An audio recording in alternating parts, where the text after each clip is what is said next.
بەهمەنە خەریجی جامیای ئەمریکیم بەکەلۆرەسم هەیە لە بزنس ئەدمینستریشن هەروەها MBAم هەیە لە زانکۆی ئەمریکی ئێستادا خاوەن و بەڕێوەری ستیجیمم لە شاری سلێمانی ساڵی 2014 کە تەخەرروجم کرد تقریبی بۆ 2-3 ساڵ ئیشم کرد لە چەندین کۆمپانیای ئینتەرنەشنال بۆ دوای ساڵێک 2015 ستیجیمم دامەزران لە شاری سلێمانی و بۆ ماوەی 10 ساڵە جیمم هەیە و هەروەها ساڵی 2024 لقی دووەممان دانا لە شاری دایک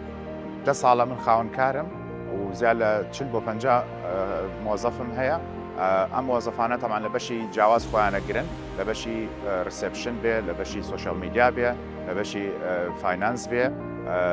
ئەم بەشانە هەمووی لە خۆی ئەگرێ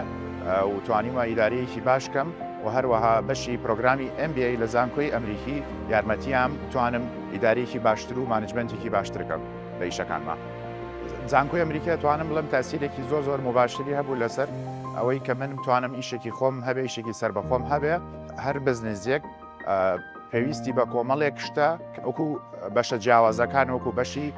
کەستەمەر سرویس یان بەشی مانیجمنت یان بەشی HR زانکۆی ئەمریکی زۆر لە سەرەتاوە جیاواز بوو لە ڕووی فێرکردنی بەرنامەی ئینگلیزیەکەیانەوە و هەروەها سیستەمی لیبرەل ئارتیان هەیە کە ئەو سیستەمە زۆر جیاوازە وات لێکا لە زۆر بواری جیاوازە شارەزابی و ئەم جیاوازیەوەی لێ کرد کە مەجموعەیەک خەڵکی باش توانن تەخەڕوجکەن لە ئێستادا هاوڕێکانم زۆر لە پۆزیشنی باشە و لە کۆمپانیای ئینتەرنەشنال ئیشەکەن یان لە سەکتەری بانکە و یان هەروەها ئیشی تایبەت بەخۆیان هەیە کە زۆر سەرکەوتون و لە ئێستادا توانم زانکۆی ئەمریکی بڵێم یەکێکە لە باشترین زانکۆکان